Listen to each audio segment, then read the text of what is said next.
Sveiki, mani sauc Laura. Mani sauc Daniela. Un mani sauc Marija.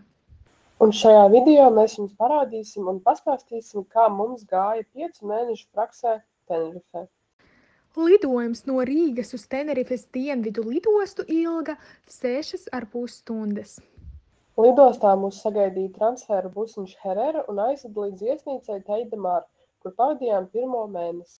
Mēs dzīvojam pilsētā Puerta de la Cruz.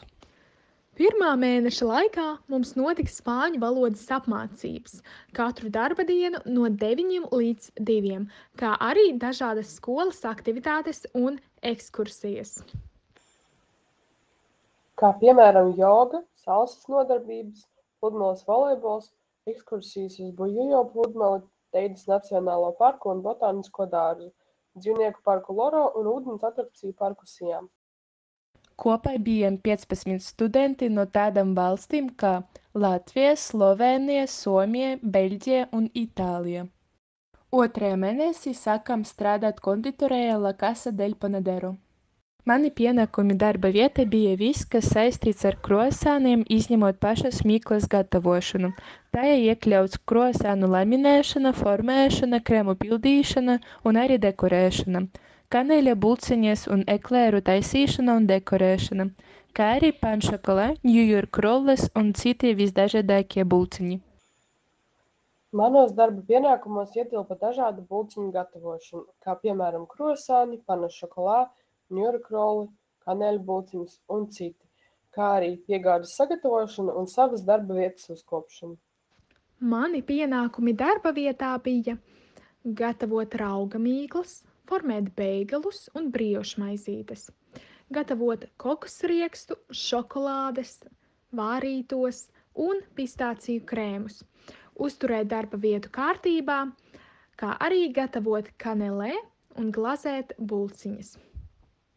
Pēdējo mēnesi es strādāju Fu kafejnīcā, kurā palīdzēju ar dažādiem ikdienas darbiem, kā piemēram sulu spiešana, trauku mazgāšana, galdiņu novākšana un citi darbi. Man ļoti patika kolektīvs. Brīvo laiku pavadījām liederīgi. Ļoti daudz laika pavadījām fiziskās aktivitātēs, svaigā gaisā un zem ūdens, kā arī atpūtāmies.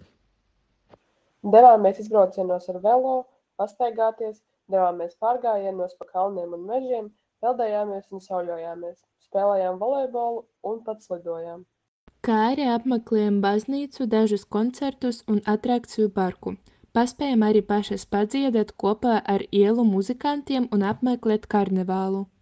Šī projekta laikā visvairāk novērtēju iespēju mācīties spāņu valodu, iepazīt daudz un dažādus jaunus cilvēkus, gūt draugus un izbaudīt Tenerifes salas katru stūrīšu burvību. Man patīk atrast jaunas vietas ar fantastiskajiem skatiem, iepazināties ar jauniem cilvēkiem un veidot jaunas saites, kā arī dzīvot aktīvu dzīvesveidu. Man šajā projektā visvairāk patika iespēja iemācīties gatavot jaunus desertus, mācīties spāņu valodu un braukt uz akvaparku Siam Park, kas atrodas Tenerifes dienvidu pusē. Un, protams, arī peldēties. Mūsu 3 vārdā saku paldies visiem organizatoriem un koordinatoriem, kas bija iesaistīti šajā projektā. Paldies un paldies jums, ka skatījāties šo video!